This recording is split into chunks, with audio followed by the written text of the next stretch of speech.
আচ্ছা, আজকে আমি তোদেরকে সঠিকভাবে ত্রিভুজ কী করে অঙ্কন করতে হয় সেটা আজকে তোদেরকে শেখাবো। ঠিক আছে, প্রথমে যে কোনো মাপের একটা বাহু নিয়ে নিবি। ঠিক আছে, রেখা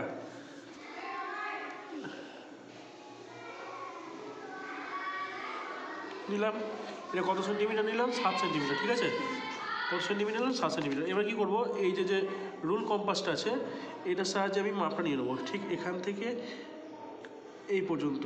এবার কিন্তু এটা নড়লে আর চলবে না। ঠিক আছে, এই মাপ নিয়ে নিলাম, দেখলি? এবার এই একটা হাত দেবো।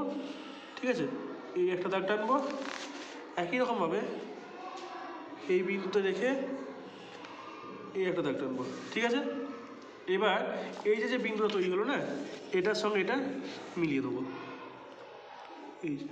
এইটার সঙ্গে এবার আমি এইটাকে মিলিয়ে দেবো।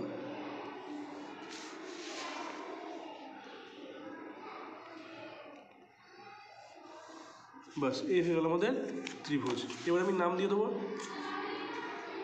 A B C. ঠিক আছে, নাম দিয়ে দিলাম। এটা কত মাপ নিয়েছিলাম? 7 সেন্টিমিটার। এটা আমি লিখে দিলাম, লিখে নিতে পারিস। তাহলে এখানে কি লিখে দেবো? এটা হচ্ছে ত্রিভুজ। এটা এইভাবে আমি ত্রিভুজের সাইন দেবো। ঠিক আছে, তো ত্রিভুজ এ বি সি, বোঝা গেল? এবার এই ত্রিভুজে দেখ 3টে বাহু আছে। কটি বাহু আছে? 3টে বাহু। একটা হচ্ছে এ বি, এখান থেকে এই পর্যন্ত, একটা হচ্ছে বিসি, আর এটা হচ্ছে সিএ। ঠিক আছে, এই 3টে হচ্ছে বাহু, এই 3টে হচ্ছে বাহু। এবার এই ত্রিভুজের 3টে কোণ আছে।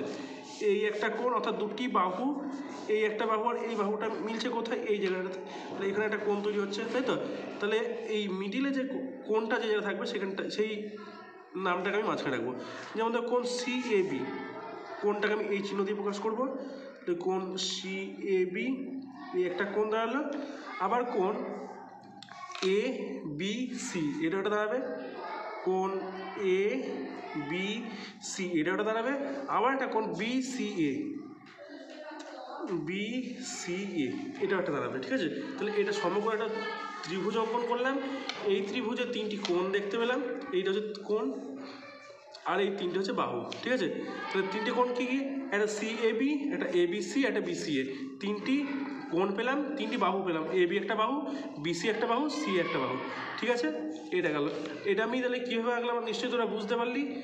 ঠিক আছে, এবার তোরা প্রত্যেকে কিন্তু বাড়িতে এটা ভালো করে প্র্যাকটিস করবি।